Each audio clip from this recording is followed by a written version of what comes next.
Olhem bem para um brasão de armas. Se calhar para muitas pessoas não passa de uma imagem de um símbolo antigo e decorativo, mas acreditem, como historiadora posso garantir que são muito mais do que isso.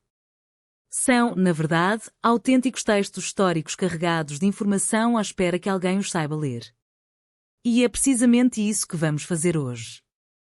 Vamos aprender a decifrar esta linguagem fascinante. Então, vamos lá. O que é que este brasão nos está a dizer? À primeira vista parece um emaranhado de símbolos, um quebra-cabeças. Visual quase impossível de decifrar, não é? Mas e se cada elemento, cada cor, cada posição tiver um significado absolutamente preciso? E se tudo isto contar uma história? É isso mesmo. Para conseguir ler um brasão é preciso aprender a sua linguagem. E não é uma metáfora, é mesmo uma linguagem com a sua própria gramática e o seu próprio vocabulário. Um sistema que foi aperfeiçoado durante séculos para garantir uma coisa, clareza e precisão absolutas. Essa linguagem tem nome, chama-se beliação e é fundamental percebermos isto. O blasão não é o objeto físico, o escudo, não. O blasão é o sistema de descrição. É um conjunto de regras mas tão rigoroso que permite que um artista reque um brasão na perfeição, sem falhas, apenas ouvindo a sua descrição verbal, mesmo que nunca o tenha visto antes. É incrível. E vamos começar pela primeira regra, que é provavelmente a mais contraintuitiva e surpreendente de todas. Tudo tem a ver com o ponto de vista, porque a forma como olhamos para o escudo, bem, não é a forma como devemos ler. O nosso instinto diz-nos que a nossa esquerda é a esquerda do escudo e a nossa direita é a direita do escudo. Simples, certo? Errado. Na heráldica, temos de nos colocar no lugar de quem usava o escudo. Temos de nos imaginar a segurá-lo por trás, como cavaleiro em batalha. E a partir daí tudo muda. A nossa esquerda passa a ser a direita ou destra do escudo e a nossa direita passa a ser esquerda ou sinistra. Esta inversão é o primeiro passo, a chave para ler tudo o resto corretamente. Muito bem. Depois de acertarmos a perspectiva, precisamos de aprender a gramática. Sim. Ouviram bem. Gramática. O blasão tem uma estrutura, uma ordem hierárquica muito estrita, que serve para eliminar qualquer tipo de ambiguidade. A descrição segue sempre a mesma sequência lógica. É como construir uma casa das fundações para o telhado.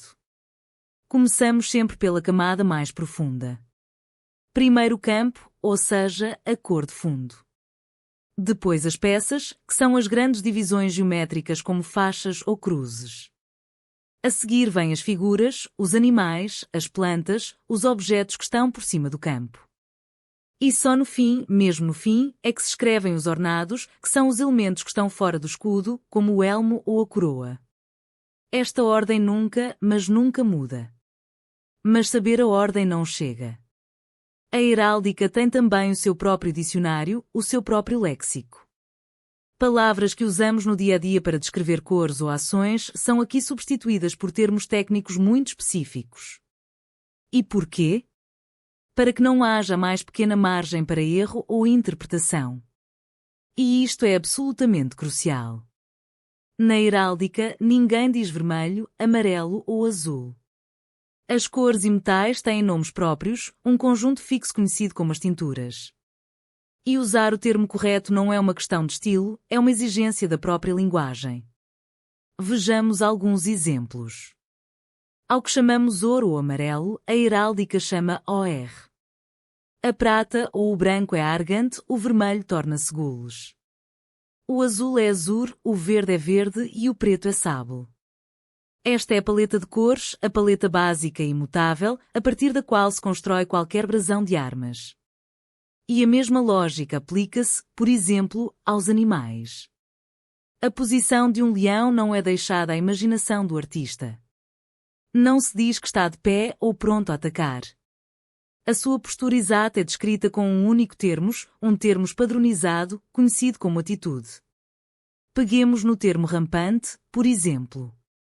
Quando se ouve esta palavra, a imagem é imediata e inequívoca. Um animal, normalmente um leão, erguido sobre as patas traseiras, com as garras da frente levantadas em posição de ataque. Uma única palavra transmite uma instrução visual completa e cheia de detalhe. É a eficiência da linguagem levada ao extremo. Pois bem, agora que já temos a perspectiva correta, a gramática e algum vocabulário, chegou a hora de juntar todas as peças do puzzle. Vamos aplicar estas regras e, finalmente, ler um brasão da forma correta. Vamos imaginar que queremos descrever um brasão. Uma pessoa sem estes conhecimentos poderia dizer algo como: olha, o escudo é verde, tem uma faixa amarela a meio e depois tem 3 estrelas também amarelas por cima da faixa. É uma descrição que funciona, claro, mas é longa, um pouco desajeitada e para os padrões da heráldica é repetitiva e imprecisa. Então, o desafio é este. Como é que podemos pegar naquela frase do dia-a-dia e traduzi-la para a linguagem elegante e precisa da heráldica? Como é que aplicamos as regras que acabamos de ver? O primeiro princípio, e talvez o mais elegante, é o da concisão. A heráldica, podemos dizer, odeia a repetição. É uma linguagem económica. Se várias figuras diferentes no escudo, como a faixa e as estrelas do nosso exemplo, partilham a mesma cor, essa cor só é mencionada uma vez no final da frase. E aqui está a descrição correta. O brasão diverte uma faixa de OR acompanhada em chefe de 3 estrelas do mesmo. Reparem na lógica e na beleza disto. Diverte define o campo verde. A faixa é de OR, ou seja, de ouro. As estrelas são do mesmo quê? Do mesmo OR que foi a última tintura mencionada. Curto, claro, inequívoco, elegante. E no fundo a ideia central é esta. O blasão não é só uma forma arcaica de escrever imagens antigas. É um sistema lógico, quase matemático, desenhado para atingir o máximo de precisão, clareza e sim elegância. É uma linguagem perfeitamente funcional, criada para comunicar informação visual complexa sem o mínimo de erro. E isto, claro, leva-nos a uma reflexão final.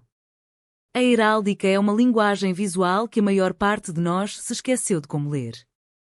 E isso faz-nos pensar que outras histórias, que outros conhecimentos estarão escondidos mesmo à nossa frente a linguagens que simplesmente deixamos de compreender.